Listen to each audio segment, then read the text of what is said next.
আজকের ভিডিওতে আমি আলোচনা করব কিভাবে আপনারা আধার কার্ড ডাউনলোড করবেন। নতুন আধার কার্ড করেছেন, আপনার ফোন থেকে আপনি নিজে আধার কার্ড ডাউনলোড করতে পারবেন।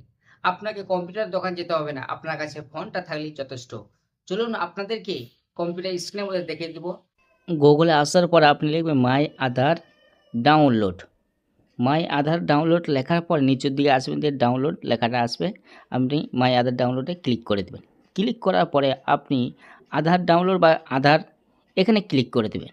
ক্লিক করে দেওয়ার পরে আপনি একটু নিচের দিকে আসবেন, আসার পর দেখতে পাবেন যে গেট আধার, এখানে আপনি ক্লিক করবেন।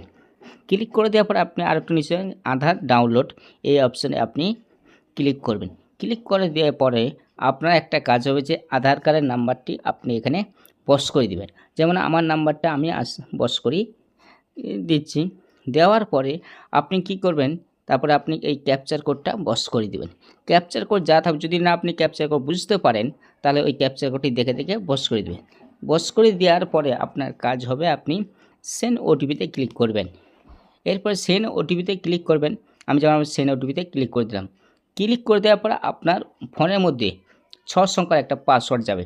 ওই পাসওয়ার্ডটি আপনি কী করবেন, এখানে বস করে দেবেন। বস করে দেওয়ার পর ভ্যালিডেট ডাউনলোড এখানে ক্লিক করে দেবেন। ক্লিক করে দেওয়ার পরে যেমন আমার কাজ এইটা ডাউনলোড লোডিং হচ্ছে, লোডিং হওয়ার পরে ওই যে ডাউনলোড অপশানে আসে। আপনার এখানে কাজ হবে যে আপনার আধার কার্ডে প্রথম 4টে সংখ্যা বড় হাতের দিবেন আর ডেট অফ বার্থটা বস করে দিবেন। বস করে দেওয়ার পরে আপনি দেখবেন এই যে সাবমিট অপশান আছে, এই সাবমিটে যখনই ক্লিক করবেন আপনার আধার কার্ডটা খুলে যাবে। যেমন আমি ভুল পাসওয়ার্ড দিচ্ছি, ওই জন্য খুলছে না।